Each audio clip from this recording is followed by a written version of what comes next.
Farmacias Medicity, la cadena de farmacias más grande del país, ahora llega a tu casa. Pídenos a domicilio al 1-800-633-424. 1-800-633-424. Quédate en casa. Damos la bienvenida al sociólogo Marcos Zalamea, profesor investigador de la Universidad de Cuenca. Sociólogo Zalamea, muy buenos días. El día de hoy el gobierno de alguna manera va a ser juzgado a través de su ministra de Gobierno, María Paula Romo. Hay diversas lecturas sobre el tema, poca claridad en cuanto a si se lograrán o no los 91 votos para censurarla y destituirla, pero hay criterios también de que en la balanza está el gobierno de Lenín Moreno, que posiblemente salga bien librado si es que no se le censura a la ministra. Y también se ha deplorado por parte de analistas el hecho de que el caso Hospitales, quizá el más grave y delicado en el cual se encuentra en entredicho la ministra y en consecuencia el gobierno de Lenín Moreno, no es parte o es una parte muy colateral, casi de sesgo en el marco de este juicio. ¿Cuál es su opinión sobre lo que va a suceder en la Asamblea en este juicio que se va a iniciar en aproximadamente 1 hora con 20 minutos? Buenos días, Gustavo. En realidad yo corroboro con el criterio expresado por usted al inicio de esta conversación.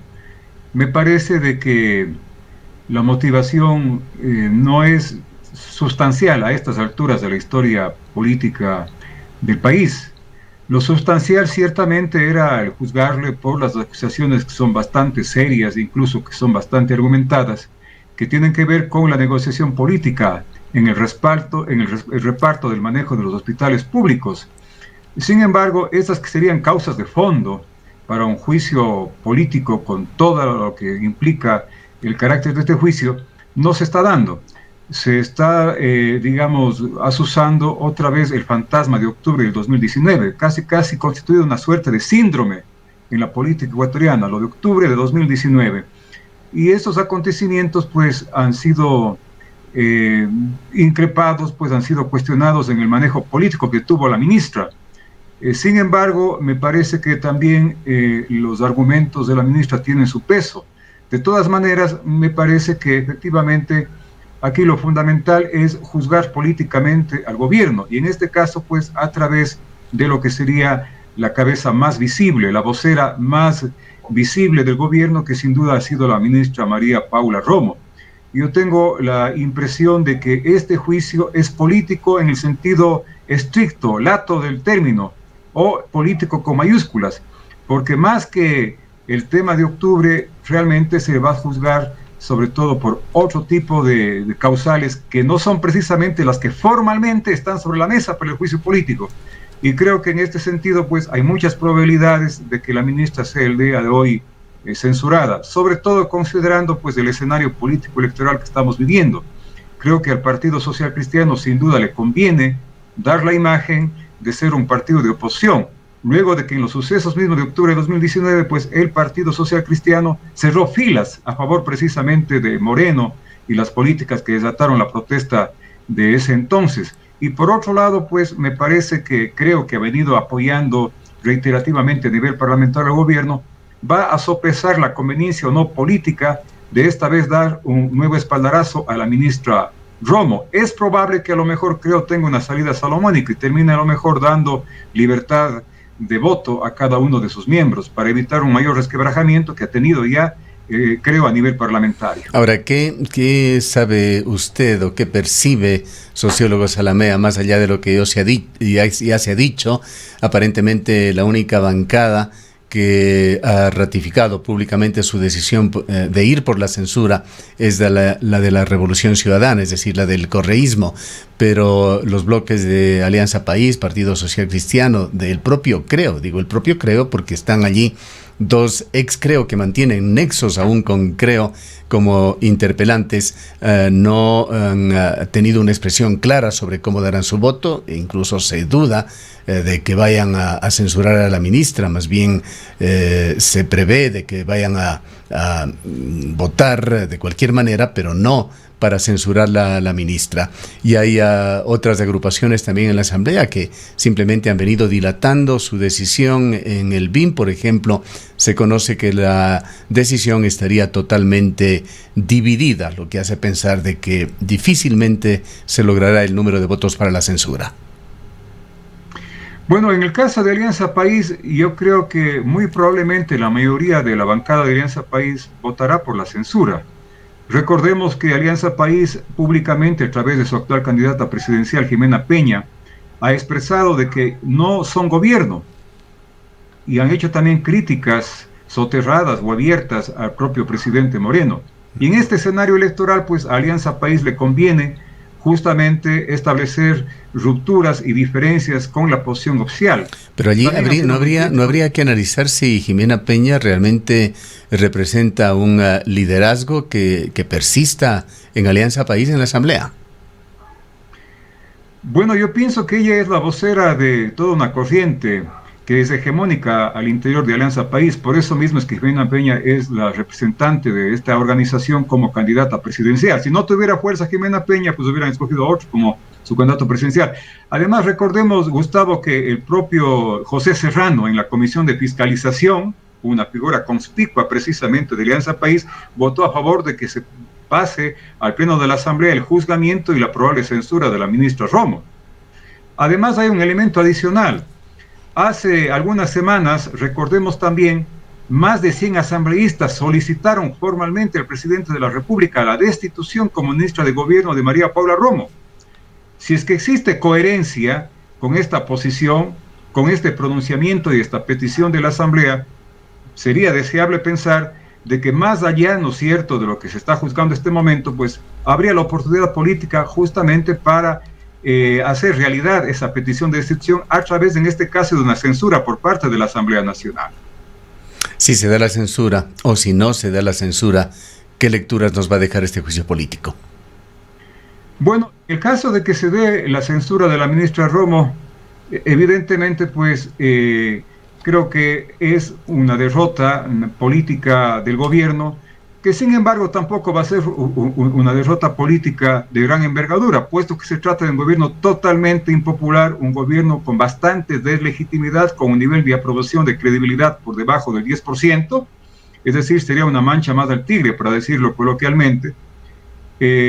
No obstante lo cual, pues la ministra Romo va a tratar de victimizarse y presentar, ¿no es cierto?, desde su visión, desde su versión, de que ha sido destituida por salvar la democracia en octubre, porque esa ha sido la narrativa y el relato oficial construido por el gobierno de Moreno respecto a los sucesos de octubre, que lo que se intentó es un golpe de Estado. Esa es la lectura frente al movimiento indígena, que lo que planteó fundamentalmente es la derogatoria del decreto 883.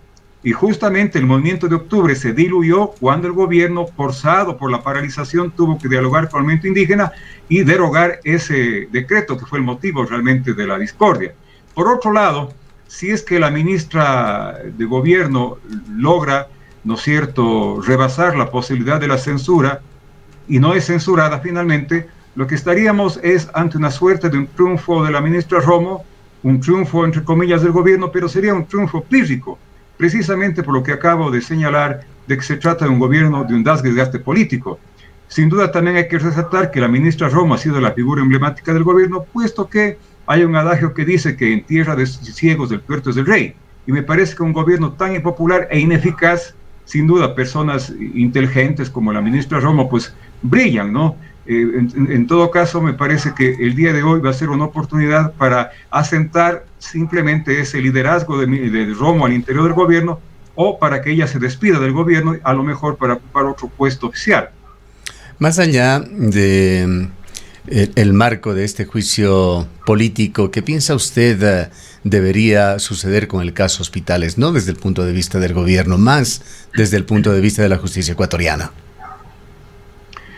Bueno, pienso que hay una coincidencia en importantes sectores que lideran la opinión pública nacional, más allá de los sectores políticos, en que la ministra Romo debe entrar en un proceso de enjuiciamiento, de investigación primero por la Fiscalía y sobre la base de las pruebas aprobadas, pues a un proceso judicial por parte del órgano de justicia ecuatoriana. va a ser difícil que en el tema político, si hoy ha censurado a la ministra Romo, pues se reabra un juicio a nivel parlamentario para juzgar políticamente este caso. Pienso que hay que judicializar el caso, porque han sido incluso importantes plataformas digitales, periodísticos, los que han denunciado el compromiso de la ministra Romo en el reparto del sistema sanitario público, concretamente de los hospitales.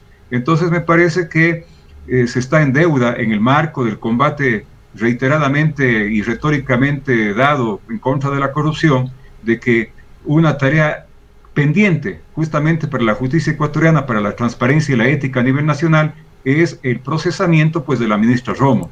Ella tendrá la posibilidad, pues, si es que así lo cree y los argumentos son lo suficientemente sólidos por parte de la misma, para desdecir pues de la culpabilidad y la responsabilidad que en este momento se le está endilgando respecto al reparto del sistema sanitario público. Así nos aproximamos, licenciado Zalamea, a las elecciones ecuatorianas. Nos encontramos aproximadamente 80 días del 7 de febrero, con un panorama que presenta 15 binomios calificados oficialmente. Cierto es que pueden aún ser refutados, pero están reconocidos por el Consejo Nacional Electoral. Y para estas elecciones podrían sumarse, probablemente lo harán, Andrés Arauz y Álvaro Noboa. Acabamos de hablar con uno de los 15 candidatos, César Montúfar. Él opina que las encuestas que se han publicado no son reales, que tampoco las visiones de los analistas señalan lo que está sucediendo en el país, y él mantiene mucha fe en su candidatura. ¿Qué opina usted sobre estas elecciones? ¿Cómo se perfilan? ¿Continúa con esa visión que nos comentó en una entrevista reciente, en el sentido de que hay 3 candidaturas fuertes que ya todos las conocemos? Bueno, siempre cuando uno analiza los procesos políticos tiene que hablar de probabilidades. Los procesos sociales y los políticos como parte de estos procesos sociales pues no tienen una lógica necesarista, una lógica digamos fatal como se trata de los procesos naturales. En los procesos sociales siempre hay que hablar de probabilidades, de posibilidades. Pero en este momento pues ahora que estamos conversando, Gustavo, yo digamos he de ratificarme en estas apreciaciones. Puede ser que estas cosas efectivamente en el marco de las probabilidades y la dinámica de la política varíen, sobre todo en el comienzo del proceso ya de campaña oficial, que será en el mes de enero. Pero me parece que las tendencias más bien podrían tenderse a consolidar en el primer pelotón, sobre todo, ¿no? Excepto si es que habría la incursión como candidato presidencial de Noboa. Noboa y su presencia en la lid electoral sin duda podría mover el tablero político, y moverlo en el sentido sobre todo de perjudicar a la candidatura de Guillermo Lasso, poniendo en peligro de que Lasso pueda entrar a la segunda vuelta. Y por otro lado, pues creo que incluso la presencia de Noboa podría consolidar, si es que Guillermo Lasso ve minada su adhesión electoral, consolidar las posibilidades de Yacu Pérez para el ingreso a la segunda vuelta y disputar probablemente la presidencia de la República con el candidato correísta. Porque el candidato correísta sin duda una votación cautiva, un voto duro. Es decir, estoy hablando de que si es que Noboa entra, el primer pelotón se alimentaría, se nutriría con la presencia también de Noboa en ese pelotón. Ya no estaríamos hablando de 3, sino de 4 candidaturas, aunque yo creo que finalmente Noboa no hará sino quitarle votos a Lasso y disputar pues un tercer puesto en el marco de las elecciones. Lo que podría también ver la posibilidad es que en ese segundo pelotón al cual yo me refería justamente en algunas conversaciones, que serían el pelotón de los perdedores, podría desprenderse de este pelotón un segundo pelotón, ¿no? Sería un pelotón intermedio, donde estarían candidatos como César Montúfar, al cual usted acaba precisamente de referirse, muy probablemente a lo mejor Isidro Romero y quién sabe también el expresidente de la República, Lucio Gutiérrez, que podrían alcanzar quizás entre los 4, 5, 6% de apoyo electoral. Y un tercer pelotón, con el resto de candidatos que pasarían prácticamente más de 10, que obtendrían entre 1 y 2%, y muy probablemente pues quizás unos 5 o 6 candidatos que no llegarán ni siquiera a obtener un 1% de apoyo electoral. ¿Cuál considera usted, sumando todos los inputs que se tengan a estas alturas, podría ser la posición relativa que mantengan Yacu Pérez, Andrés Arauz y Guillermo Lasso en estos momentos? Bueno, en estos momentos pienso de que un candidato firme en la segunda vuelta es sin duda el candidato correísta Andrés Arauz. Precisamente, reitero, pues por la votación dura del correísmo. Además va a funcionar aquí lo que suele llamarse el voto oculto, el voto silencioso, ¿no? Y creo que la debacle del gobierno de Modelo va a ser sobre todo cosechada prioritariamente por el propio correísmo. Entonces, con un 22% de apoyo electoral, pues sin duda eso le catapulta pues de manera segura a estar en la, digamos, segunda vuelta. El tema sería de dilucidar quién le acompañaría a Arauz en la segunda vuelta. Entonces, hasta este momento, pues, estaría Guillermo Lasso, luego después Yacu Pérez. Pero si entra Noboa, como le va a restar votos Noboa sobre todo, primordialmente a Lasso, eso significaría que eso puede aumentar las posibilidades de Yacu Pérez. Pero reitero, me parece que la disputa es quién va a acompañar a Arauz en la papeleta para la segunda vuelta electoral. Así se presenta actualmente la situación y pienso si es que Noboa finalmente no entra, pues la disputa simplemente será entre Yacu Pérez y Guillermo Lasso, con cierta preeminencia de Guillermo Lasso, porque además veo que el candidato Yacu Pérez está lanzando un discurso que cada vez se aleja de lo que podría ser una propuesta ideológica más sólida. Se está cayendo demasiado en el ofertismo electoral. Se está hablando, por ejemplo, de eliminar la Agencia Nacional del Tránsito, de eliminar, ¿no es cierto?, la licencia por puntos, etcétera. Incluso he escuchado hablar de que se crearán 500 unidades productivas o emprendimientos. De pronto algún otro candidato en la fiebre del ofertismo electoral que es propio de la cultura política ecuatoriana, quién sabe que va a ofrecer 800,000 emprendimientos u otro 1,000,000 de emprendimientos nuevos, ilusionando a la gente de que el problema del empleo y desempleo es un simple problema de oferta electoral. ¿Alguna previsión para finalizar, sociólogo Zalamea, sobre cómo se perfilan las elecciones para asambleístas? Si preguntamos a la gran mayoría del público, estamos seguros de que muy pocos sabrán sobre quiénes son los candidatos y para eso refresquemos algunos nombres. Es probable que alguno de ellos haya cambiado, esta lista no está totalmente actualizada, pero así es como se presentó al inicio. Por Centro Democrático presidía la lista Juan Cristóbal Lloret. Por Creo, José Renán Jara. Por Unidad Popular, Sebastián Ceballos. Por Democracia Sí, Tito Cabrera. Por Igualdad, Marcelo Cabrera. Por Ecuatoriano Unido, Mercedes Juca. Por el Partido Social Cristiano y Creo, Lourdes Cuesta. Por Unión Ecuatoriana, Julio César León. Por Participa, Carla Beltrán. Hasta aquí candidatos que lideran listas más o menos conocidos. Creo que la mayoría de ellos han tenido alguna actuación pública que los hace visibles, pero además están otros candidatos a quienes por lo menos personalmente no conocemos. En Avanza está Catalina Ordóñez, en Sociedad Patriótica Jorge Patricio Vera, en Pachacutic Luis Segovia, estamos dando solamente los nombres de quien preside la lista. En Izquierda Democrática Fernando Ochoa, en Concertación Alfredo Rafael Vázquez y en Alianza País Elizabeth Bermeo. Con este panorama, con 15 listas, cada una de ellas con 5 candidatos, ¿alguna proyección, alguna perspectiva se abre? Bueno, primero en esto que yo he calificado como la fiebre de candidaturas, pienso que la fiebre acusa un mayor grado de temperatura electoral en el caso de la provincia de la Suay, porque estamos hablando de 15, 16 binomios a nivel nacional, pues aquí estamos hablando de 18 listas, ¿no es cierto? Se habla de 90 candidatos para disputar la cuota parlamentaria por la provincia de la Suay. Yo creo que la historia política en el país y particularmente en la provincia de la Suay siempre ha apuntado a que las aspiraciones político-electorales de los candidatos a la asamblea favorezcan sobre todo a quienes responden a las organizaciones políticas de los candidatos presidenciales fuertes. ¿Qué quiero decir? De que la disputa por las 5 curules parlamentarias en la provincia de la Suay se centrarán precisamente en las candidaturas que correspondan al candidato Yacu Pérez, a su organización política, al candidato Arauz del correísmo y muy probablemente también de la candidatura de Guillermo Lasso, ¿no? Quizás habría una excepción, Gustavo. Recordemos que ahora el sistema de asignación de escaños ya no es el método de Hahn, y de una u otra manera el método Webster permite una mayor representatividad de las minorías políticas. Es probable que el ingeniero Marcelo Cabrera, que está saliendo por Igualdad sin alianza política, tenga la posibilidad de entrar, digamos, por las minorías, precisamente por el funcionamiento del método de Webster. Porque si estuviéramos otra vez con el método de Home, seguramente pues no tendría posibilidad minorías como la que podría establecer igualdad, porque los apoyos político-electorales van a centrarse sobre todo a favor de Creo y sus candidatos, del correísmo, del Centro Democrático, lista 1, y por otro lado también a favor de la candidatura de Pachacuti.